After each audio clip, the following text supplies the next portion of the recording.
lake that you're planning to spend time on this summer likely has the remnants of a town underneath it. That is, if you are in West Virginia or Pennsylvania specifically. Welcome back to the Wandering Appalachian YouTube channel, where we uncover Appalachian history, culture, and also underwater towns. Today's video is going to be a compilation of previous videos that I have done before that explore some of the underwater towns of West Virginia and Pennsylvania. These are just short overviews of the towns and the lakes and the history behind them, so I really hope that you enjoy them. And if you want to see more on any of them, let me know and I will do a deep dive into any one of these places. But yeah, without further ado, I'm gonna stop talking here and I'm gonna start talking again over here.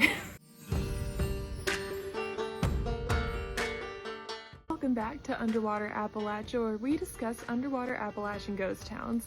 Today we're heading up to Pennsylvania for our first underwater Appalachia in the state, and we will talk about Aitch, Pennsylvania, which is underneath Raystown Lake. Also, apologies if the pronunciation is incorrect. I've done my best, but I know somebody will let me know if it's wrong. The Aitch post office was established in 1887 and it operated for 86 years until 1973, when the town succumbed to the waters of Raystown Lake. Raystown Lake is the largest lake entirely within Pennsylvania, and it was built primarily for flood control, hydroelectric power, and recreation opportunities. If you've ever been to Raystown Lake, you may be familiar with the Aitch boat launch, which was named after the little town of Aitch. So the town sat on the Huntington and Broadtop Mountain Railroad. It's said that about 20 families lived there, and obviously they had a post office and they also had a general store. But in the early 1970s, the little town was swallowed whole by the lake. So the dam that was built to create Raystown Lake was not the first dam that was built in the area.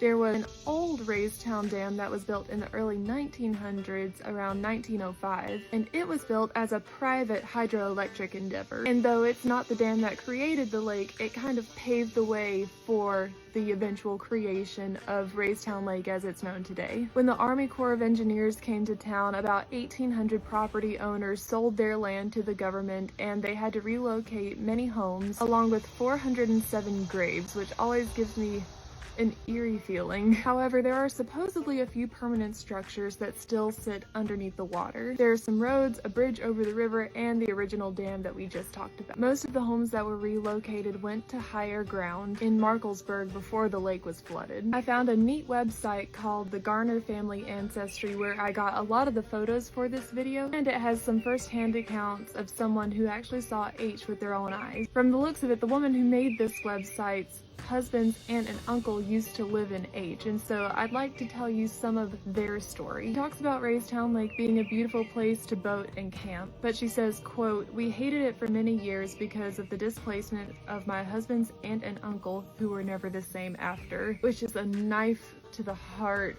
I hate hearing things like that. She also describes the aunt and uncle's house, which is pretty cool, and there was one part that it made me chuckle. I'm just immature, but I gotta read this to you. She says, "Behind the house stood a large grape arbor and a stone walk going back to the outhouse. A two-seater. I was always scared to death to go back out there," in parentheses, city girl. "I can't help but think about the mechanics of how a two-seater outhouse would work. Are you facing each other? Are you sitting next to each other? What's the etiquette? Do you make pleasant conversation? Do you ignore it? Do you ask, like, how's yours going? Do you hold hands?"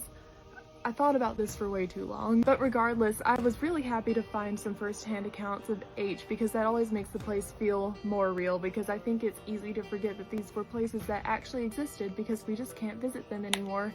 Unless you want to go to the bottom of a lake. That's it from me today. Follow along if you like hiking, Appalachia, nature stuff, and sometimes I post random things, whatever I feel like that day.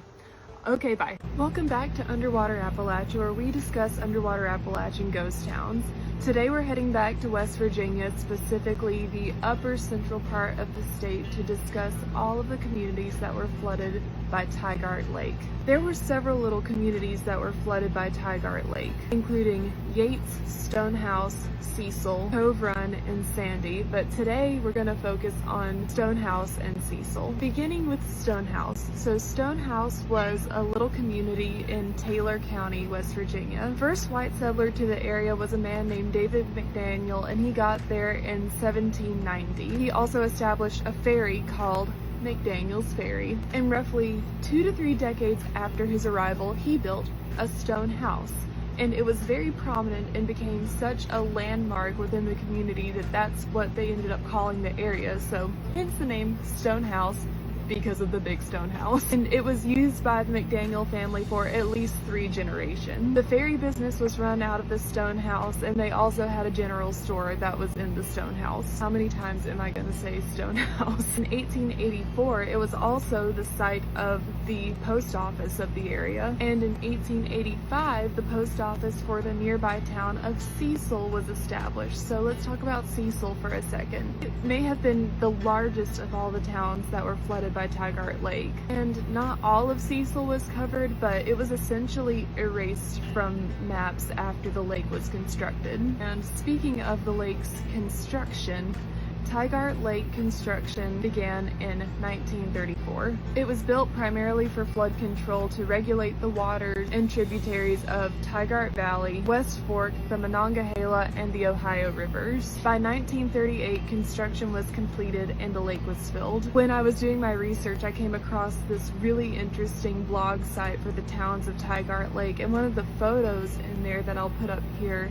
was shortly after the gates were closed to begin the actual flooding of the lake on the dam, and you can actually see houses like floating at the top of the water, which sent chills down my spine. I always have a very large degree of sympathy for all of the towns that are flooded underneath these lakes. Like, yes, the lakes are constructed for a reason, for either flood control or hydroelectric power, what have you, but I always feel for the towns and memories that were lost underneath, and seeing this photo with the houses floating on the water, it made me feel some kind of way. But now Tygart Lake is the site of a very popular West Virginia state park. It's 10 miles long and it's 1,750 acres. The land was given to the state of West Virginia in 1945 in a deed from the US government. Admittedly, it does look like a really pretty lake. I'm not much of a lake person myself. I like to be on soil, but a little lake in the mountains is admittedly very pretty. Although if I ever went there, I probably wouldn't be able to get the image of the houses floating on the water out of my head. If you like this video, follow along for more. I post about Appalachian history, culture, hiking, and nature stuff, and sometimes I post about just whatever I feel like. Okay, bye. Did you know that there's a ghost town that lies at the bottom of Lake Cumberland in Kentucky, and when the water levels are low, you can even see remnants of it? Today we're talking about the town of Old Burnside in Kentucky and how it met its watery fate at the bottom of Lake Cumberland. In 1951, the Wolf Creek Dam was created for flood control and hydroelectric power to create Lake Cumberland. It's now a very popular spot for boaters and other water recreationists in the area. But what lies beneath the waters? That would be the town of Old Burnside. The area was settled circa 1800 by pioneers from the Carolinas and Virginia. It was first called Point Isabel, but that changed in about the mid-1800s when the Civil War was happening. In 1863, a troop rendezvous and supply base was set up here for the Union Army during the Civil War. It was a prelude to the East Tennessee campaign by General Ambrose E. Burnside. They called the area Camp Burnside, and the name Burnside stuck. Burnside is also the birthplace of the Boy Scouts in 1908, and past residents describe it as the quintessential small town. I watched interviews where past residents described it as, you know, the place where everybody knew everybody, and literally it was the place where people would sit outside on their rocking chairs and wave to their neighbors as they came by. They knew their names, and they also knew which family that they came from. Burnside was also a river town. The downtown area was set along the Cumberland River, and they used the river as a major transportation thoroughfare for lumber. There were river boats, which is so cool, that would travel from Burnside to Nashville. However, being that the town was right on the river, However, it was very prone to flooding. One former resident even says that it was particularly West Burnside that would flood very often, sometimes as often as twice a year. But there was a solution to that problem, and that was to completely flood Burnside and create Lake Cumberland. Downtown Burnside was destroyed, moved, and cleared for the lake. There's a marina in the current town of Burnside that sits right above where the center of town would have been. One of the interviews that I saw was from a retired train conductor, and he described an experience with his father where they drove to see the lake being flooded. He said that he mused that at the time they were like, it's gonna take forever to fill this lake up, but it did more quickly than they thought it would. He brought his dad along with him one day, and they stopped the car, and he said that his dad got out and looked around, got back in the car and said, they've ruined it. They've ruined Burnside and the river. Because that major transportation thoroughfare, being the river, was gone, Burnside was never really the same after. And a lot of people obviously had no choice but to move. One former resident said that there were a lot of sad people and that the government paid a fair amount for the land, but it wasn't enough for them to move to the top of the hill and build a new home. The city of Burnside still exists today, although it does look much different than it used to. General Burnside Island State Park is there, and it is the only island in the state of Kentucky. Divers can also find remnants of old Burnside at the bottom of the lake. And when the lake levels are low, you can sometimes see parts of the town, including stone walls, sidewalks, and rail beds. In all my time researching underwater ghost towns, this one had the most information that I've ever come across from former residents, and that made me feel particularly connected to it and more empathetic. And one of them mentioned that there's a whole generation of people who will never truly know what was there. And that's why I do these. I want to spread awareness that if you're on any man-made lake, particularly in Appalachia or the southeast, there's always something underneath it. There's not always a town or an incorporated city, but there's always something. And it's just a good idea to approach the world with a curious mind and stay open to things that are there. You just might not be able to see them with your own two eyes. That's it for me today though. Follow along if you like history, Appalachia, hiking, and nature stuff, and sometimes I just post whatever I want to that day. Okay, bye. Cheat Lake in northern West Virginia looks peaceful on the surface, but what really lies beneath the waters?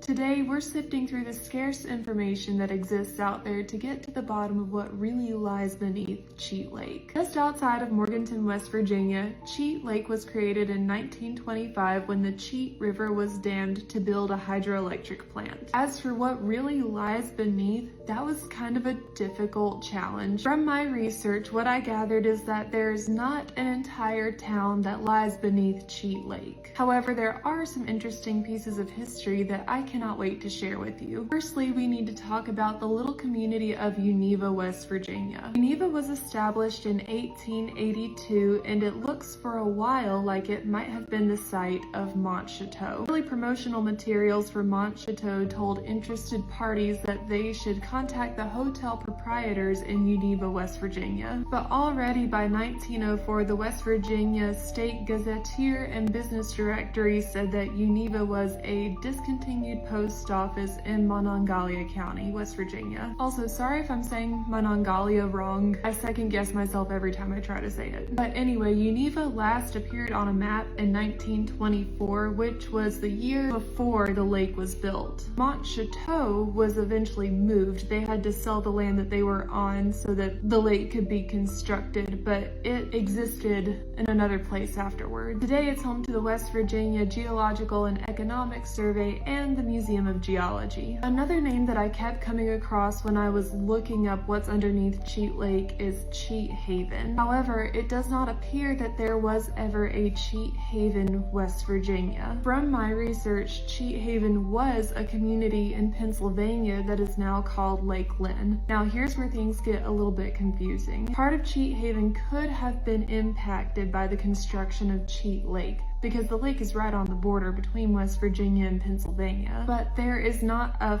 full town underneath Cheat Lake called Cheat Haven. Going back to Lake Lynn though, what's interesting is that Cheat Lake was originally called Lake Lynn, not to be confused with the town Lake Lynn, but locals refused to call it that. They always called it Cheat Lake, and so the name was officially changed in 1976. I did come across something really cool though, which was this old postcard, which you can see was addressed to someone in Cheat Haven, West Virginia, but it was marked out in pencil and it says Cheat Haven, Pennsylvania. Another layer to all of this. Lastly, we need to talk about the village of Rockley, which was a small industrial village on the Cheat River. Rockley sat across the river from Montchateau's Circus Point. Its origins date back to 1918 when E.M. Grant built a house for his family there. The property traded hands a couple of times before it was eventually sold to the West Virginia Power and Transmission Company, and this of course was so that they could own it before they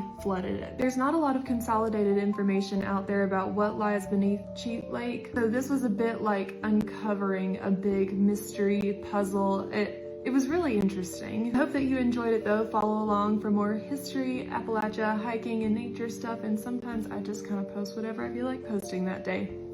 Okay, bye. Thank you so much for journeying to these underwater towns with me. If you enjoyed it, please subscribe to the channel and I will get more of these out as time goes on. And like I said, if there are any specific underwater towns in Appalachia or the Southeast in general that you want me to take a deeper look into, let me know. I love learning about these things and bringing these towns back to life. And that will be it from me today. I will see you in the next one. Bye guys.